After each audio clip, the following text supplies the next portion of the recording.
Assalamualaikum warahmatullahi wabarakatuh.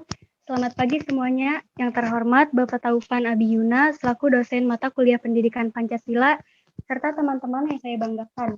Alhamdulillah pada kesempatan kali ini kita dapat berkumpul kembali dalam pembelajaran Pendidikan Pancasila. Baik, di sini kami dari kelompok 2 akan membahas materi mengenai Pancasila sebagai dasar negara dengan anggota kelompok saya sendiri, Amelia Putri Aulia, lalu Tio Darmawan Kurnia, Wina Nurhamawati, Dea Wardah Nurmala, Aura Yuga Fianisa, Gilar Gumilar, dan Dewi Sinta Duyanti.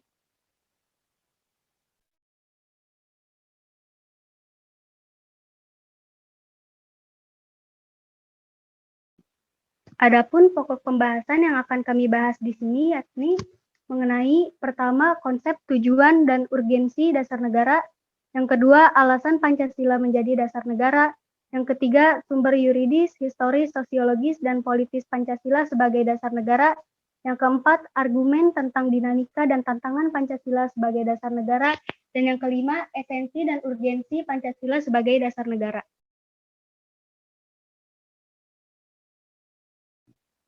Pertama, konsep, tujuan, dan urgensi dasar negara.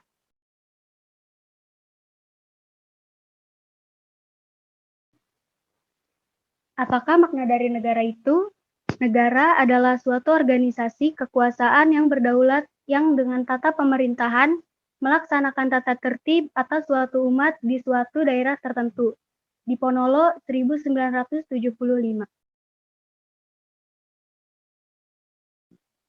Sejalan dengan pengertian negara tersebut, Diponolo menyimpulkan 3 unsur yang menjadi syarat mutlak bagi adanya negara. Yang pertama, unsur tempat, daerah, wilayah, atau teritorir. Yang kedua, unsur manusia, masyarakat, atau bangsa.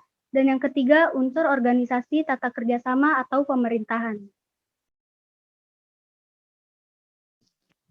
Ketiga unsur tersebut lazim dinyatakan sebagai unsur konstitutif. Selain itu ada pula unsur deklaratif, yakni pengakuan dari negara lain.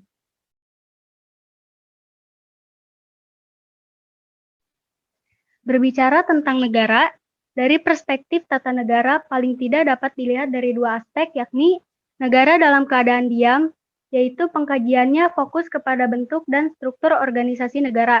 Yang kedua, negara dalam keadaan bergerak, yakni pengkajiannya berfokus kepada mekanisme penyelenggaraan lembaga-lembaga negara, baik di pusat maupun daerah.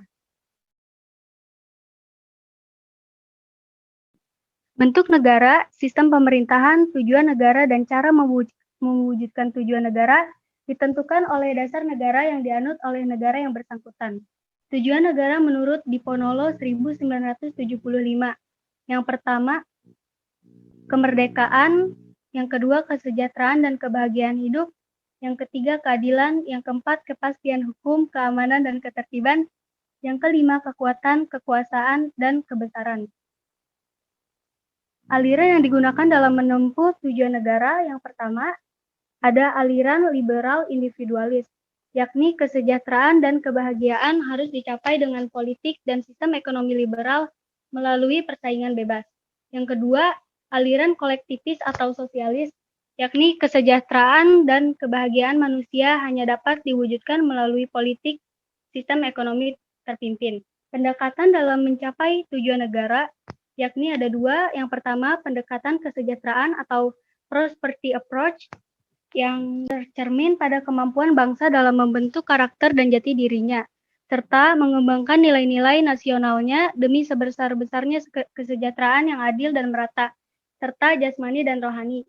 Yang kedua, pendekatan keamanan atau security approach, di mana tercermin pada kemampuan bangsa dalam menumbuhkan daya tangkal pribadi maupun masyarakat terhadap setiap bentuk tantangan, hambatan, gangguan, dan ancaman. Yang ketiga, urgensi dasar negara. Dasar negara merupakan norma dasar cita hukum, cita negara, dan dasar filsafat negara dalam penyelenggaraan negara. Dapat diartikan juga sebagai sumber dari segala sumber hukum negara dan cita hukum tertulis maupun tidak tertulis. Cita hukum ini akan mengarahkan hukum pada cita-cita bersama dari masyarakatnya, sehingga tercipta negara hukum. Kepada pemateri selanjutnya dipersilakan. Alasan Pancasila menjadi dasar negara. Pancasila seperti jalan dan kompas yang menunjukkan arah serta posisi sebuah cita-cita negara yang akan dituju. Poinnya adalah 1. Tercipta dari kebudayaan bangsa. 2. Keberagaman bangsa akan mudah disatukan pada pola hidup, keseimbangan, keselarasan, dan keserasian. 3. Perasaan akan ketidakadilan mudah diminimalisir. 4. Memberikan arahan jelas tentang hukum. Materi selanjutnya yaitu mengenai sumber yuridis, historis, sosiologis, dan politis Pancasila sebagai dasar negara yang akan disampaikan oleh Wina dan saya, Aura Yuga Vianisa Sutriana.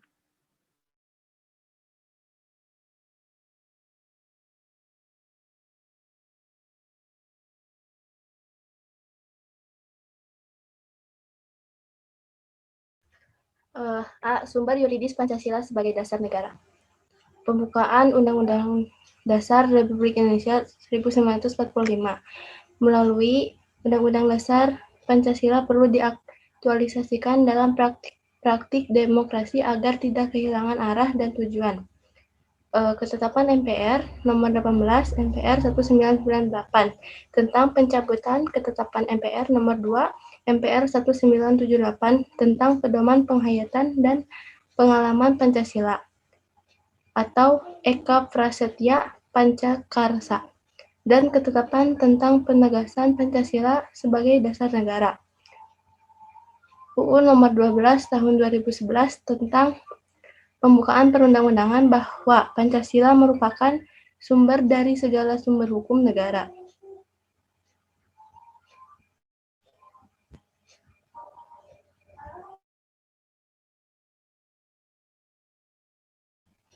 Sumber historis Pancasila sebagai dasar negara. 29 Mei sampai 1 Juni sidang BPUPKI ke-1. Ada 3 rencana dasar negara yang dikemukakan oleh Prof. Mohyamin dan Supomo dan IR Soekarno pada tanggal 10 sampai 17 Agustus 1945. Sidang BPUPKI kedua menyatakan kemerdekaan Indonesia pembukaan UUD RI 1945 yang memuatkan Pancasila dan batang tubuh Undang-Undang Dasar Negara yang tersusun atas pasal-pasal. Selanjutnya tanggal 18, 19, dan 22 Agustus 1945, sidang PPKI mengesahkan UUD 1945 mengangkat Presiden dan Wakilnya, membentuk Komite Nasional, menetapkan 12 kementerian, membagi wilayah menjadi 8 provinsi, membentuk BKR, KNPI, dan TNI.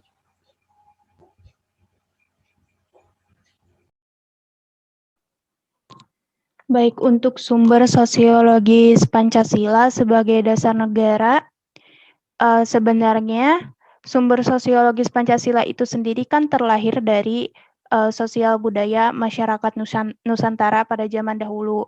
Nah, kemudian nilai-nilai sosial dan kebudayaan dari masyarakat itu dibentuk ke dalam nilai menjadi sila-sila yang ada pada Pancasila.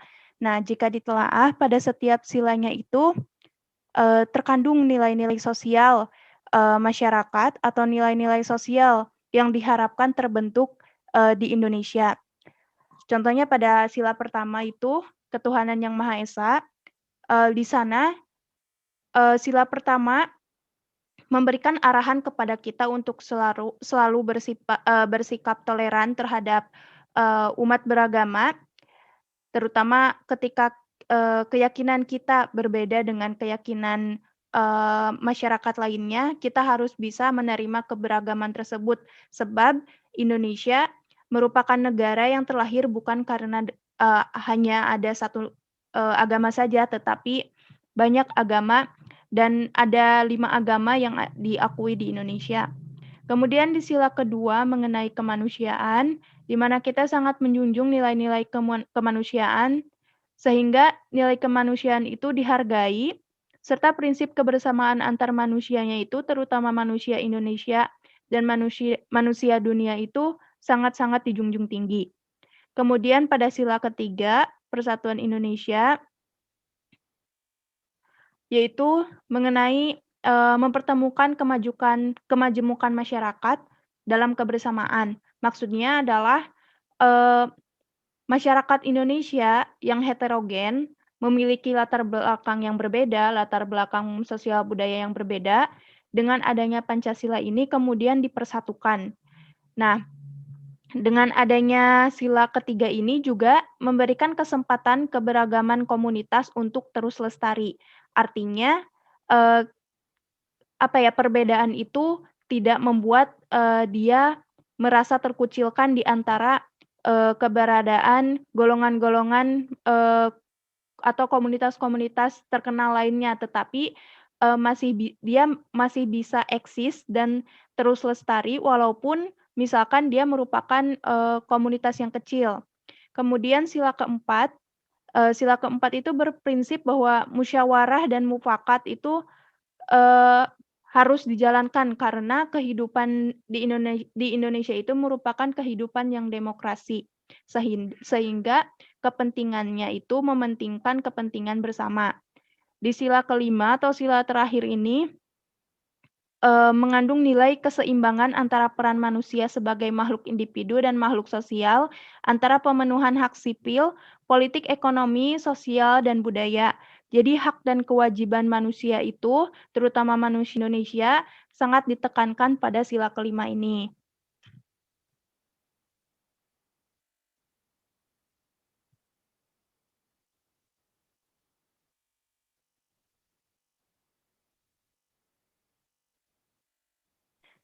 Kemudian untuk sumber politik Pancasila itu ada sebenarnya pada undang-undang itu ada pada pasal 1 ayat 2 dan 36 pasal 36A Undang-Undang Dasar Republik Indonesia tahun 1945 mengenai Pancasila itu menjelma menjadi asas dalam sistem demokrasi konstitusional. Artinya kehidupan di Indonesia itu secara sistem politik yang menganut sistem demokrasi Pancasila, di mana segala kepentingannya itu sumbernya dari rakyat, kemudian kepentingannya untuk rakyat.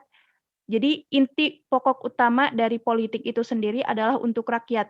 Jadi harus selalu melibatkan rakyat dan intinya kepentingan bersama. Nah, sehingga posisi Pancasila di sini adalah menjadi landasan etik dalam kehidupan politik bangsa Indonesia. Jadi tidak bisa ketika suatu aktivitas politik tidak mendasarkan setiap aktivitasnya itu kepada nilai-nilai atau sila-sila yang ada pada Pancasila.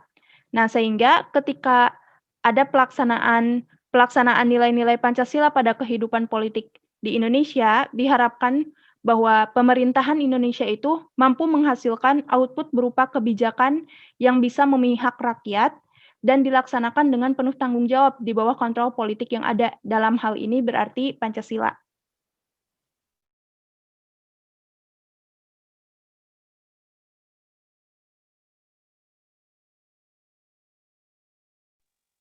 Empat, argumen tentang dinamika dan tantangan Pancasila sebagai dasar negara. A. Argumen tentang dinamika Pancasila. Pada November 1945 sampai Juli 1945, pelaksanaan kehidupan Pancasila sulit dilaksanakan karena sistem pemerintahannya yang harus beralih menjadi demokrasi liberal. Kemudian setelah dekrit presiden dan lunturnya paham demokrasi liberal, kemudian berkembanglah paham komunis. Di era Presiden Soeharto menegaskan kembali Pancasila sebagai dasar negara melalui ketetapan MPR nomor 2/MPR/1978. Namun, pemerintahan ini juga dianggap cenderung mempraktikkan paham liberalisme kapitalis. Nah, dari 2004 hingga sekarang Pancasila sebagai dasar negara dan banyak disuarakan oleh berbagai pihak. B. Argumen tentang tantangan terhadap Pancasila. Banyak paham yang muncul dan datang ke Indonesia dengan sangat mudah, sehingga banyak nilai-nilai Pancasila yang terdegradasi. Kemudian menciptakan masyarakat yang anarkis. Dalam tubuh pemerintah banyak aparatur pemerintah yang tidak mencerminkan jiwa kenegarawan Indonesia yang baik. Nah, perlu adanya peningkatan efektivitas hukum dan upaya masif dalam membudayakan nilai-nilai Pancasila dari seluruh elemen masyarakat dan pemerintahan itu sendiri.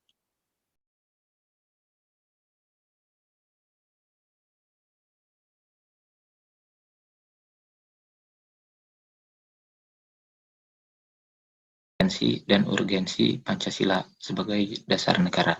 Esensi Pancasila, sumber dari segala sumber hukum yang ada di Indonesia, meliputi suasana kebatinan dari Undang-Undang Dasar tahun 1945, mewujudkan cita-cita hukum bagi dasar negara. Poin keempat, mengandung norma yang mengharuskan Undang-Undang Dasar memiliki isi yang mewajibkan pemerintah dan lainnya untuk memegang teguh cita-cita moral rakyat yang luhur. Poin kelima, sumber semangat abadi Undang-Undang Dasar 1945 bagi penyelenggara dan pelaksana pemerintahan. Urgensi Pancasila. 1. Dalam kehidupan berpolitik maupun bermasyarakat harus menjadikan Pancasila sebagai penuntun. 2. Selayaknya menjadi ruh dari berbagai peraturan yang ada. 3. Nilai-nilai Pancasila menjadi pedoman dalam membentuk dan menyelenggarakan negara. Kesimpulan, Pancasila sebagai dasar negara memiliki kedudukan yang sangat penting dalam kehidupan berbangsa, bernegara, dan bermasyarakat di Indonesia dengan latar belakang pembentukan yang sangat berkaitan dengan kebangsaan Indonesia, sehingga menghasilkan dasar-dasar hukum yang sesuai dengan kultur yang ada di Indonesia. Sekian dari kelompok kami. Assalamualaikum warahmatullahi wabarakatuh.